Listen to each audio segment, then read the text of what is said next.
ॐ सोमनाथाय नमः। ॐ मल्लिकार्जुनाय नमः। ॐ महाकालेश्वराय नमः। ॐ ओंकारेश्वराय नमः। ॐ वैद्यनाथाय नमः। ॐ भीमशंकराय नमः। ॐ रामेश्वराय नमः।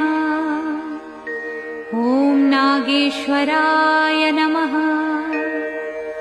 ॐ विश्वेश्वराय नमः। ॐ त्र्यंबकेश्वराय नमः। ॐ केदारेश्वराय नमः। ॐ भुस्मेश्वराय नमः।